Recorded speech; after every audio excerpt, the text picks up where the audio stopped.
Press conference की और बिलावल भुट्टो ने इस प्रेस कॉन्फ्रेंस में कहा कि जनाब हम मुस्लिम लीग नून को जो है वजारत उज़्मा का वोट देने के लिए तैयार है,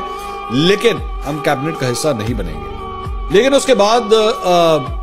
ऐसे लगा जैसे किसी ने सबको जो है वो इस्लामाबाद पहुंचने का कह दिया हो,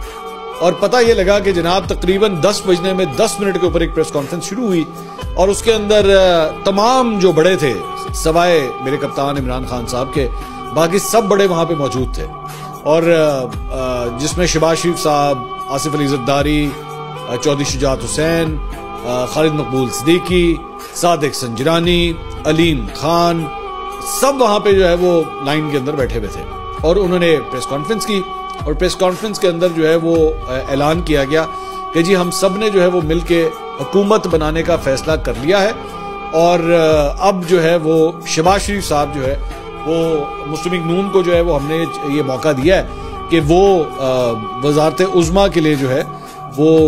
अपना कैंडिडेट जो है वो चूज कर सकते हैं। यहाँ पे नाम नहीं लिया गया शहबाज शरीफ साहब का डायरेक्टली, बल्कि एक सहाफी ने इस मौके के ऊपर उस प्रेस कॉन्फ्रेंस के बाद सवाल भी किया कि क्या अभी भी आपके कैंडिडेट जो है वो नवाज शरीफ साहब ही हैं? तो शहबाज शरीफ साहब ने कहा कि मैं एक दफा फिर ये कहूंगा कि नवाज शरीफ साहब ही जो है वो वजारत उज़्मा के कैंडिडेट होने चाहिए। अलबत्ता एक अनाउंसमेंट उन्होंने शहबाज शरीफ साहब ने इसी प्रेस कॉन्फ्रेंस में कर दी कि वजीर आला पंजाब के लिए जो मुस्लिम लीग नून की कैंडिडेट होंगी वो होंगी मरियम नवाज साहबा। अब इस सारी सिचुएशन को एनालाइज करने की जरूरत है, और हमेशा जिस तरह मैं कहता हूं कि यू हैव टू सी कि आप टेबल की किस साइड के ऊपर बैठे हुए,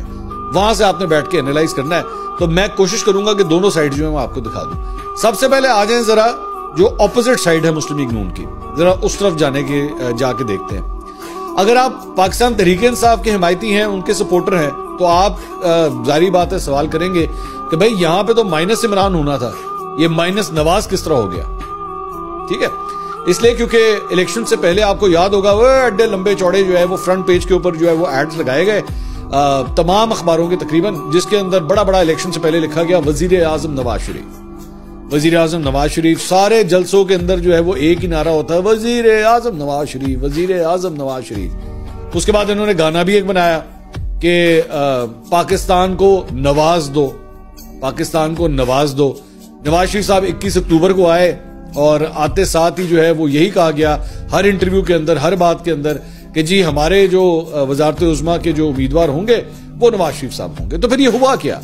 आखिर ये बैठे बैठाए ये सब कुछ क्या हो गया? अंदर की खबर जो है जो मैं आपके साथ शेयर करने जा रहा हूं वो ये है कि बेसिकली जो मुझे शरीफ खानदान के अंदर जो सेटिंग का पता लगा है वो ये थी कि अगर तो मुस्लिम लीग नून को एक वाज़े अक्सरियत मिल जाती, यानी कि 50% सीट्स उनको मिल जाती, तो फिर तो नवाज शरीफ साहब ने ही एक्चुअली वजारत उज़्मा का उम्मीदवार होना था। लेकिन यह पहले से तय था कि अगर इन्हें मखलूत हुकूमत बनानी पड़ी या इत्तेहादी हुकूमत बनानी पड़ी तो फिर शहबाज शरीफ साहब जो है वो वजारत उज़्मा के उम्मीदवार होंगे। अब जैसा कि आपने देखा कि मुस्लिम लीग नून को तकरीबन अब तक 80 सीटें मिल चुकी हैं। अगर मैं इसके अंदर इंडिपेंडेंट्स जो शामिल हो रहे हैं मुस्लिम लीग नून में उनको भी डाल दूं तो तकरीबन 80 के ऊपर ये नंबर खड़ा हुआ है। तो इसका मतलब है कि शहबाज शरीफ साहब ही जो है वो वजारत उज़्मा के उम्मीदवार होंगे। और बल्कि जब ये प्रेस कॉन्फ्रेंस खत्म हुई तो उसके चंद मिनटों के बाद ट्वीट कर दी गई कि जनाब मुस्लिम लीग नून की तरफ से शहबाज शरीफ साहब को फाइनल कर लिया गया। मेरी इत्तला के मुताबिक शहबाज शरीफ साहब को पहले ही फाइनल कर लिया गया था, बल्कि कल दोपहर को जो प्रेस कॉन्फ्रेंस हो रही थी उसमें भी कई वहां पे जो सहाफी मौजूद थे उन्होंने वहां पे चहमगोइयां शुरू कर दी थी कि आज शहबाज शरीफ साहब जितने खुशगवार मूड में लग रहे हैं, लगता यही है कि भाई की जानिब से जो है वो ग्रीन सिग्नल दे दिया गया है कि जनाब वजारत उज़्मा आप ही संभालें। तो इसीलिए, और मैंने आपको बता दिया, लेकिन उसके अंदर ये है कि जनाब वजारत आला की जो कुर्सी है वो मरियम नवाज के पास जाएगी। अब इन दोनों को एक दफा जरा एनालाइज करने की जरूरत है। मुझे ये लगता है, आई डोंट नो, मतलब ये तो वक्त तय करेगा, लेकिन मुझे लगता है कि आपने आखिरी दफा नवाज शरीफ साहब को वजारत उज़्मा की कुर्सी के ऊपर देख लिया। और वो जो बात हो रही थी ना कि जी चौथी दफा वजीर आजम बन जाएंगे, चौथी दफा उनको वजीर आजम बनाना है, वो अब नहीं होगा। और शहबाज शरीफ साहब जो है वो इस मामले को संभालेंगे अनलेस और अनटिल कोई बहुत बड़ा कोई मुआवजा हो जाता है या कोई बहुत बड़ी हैपनिंग हो जाती है।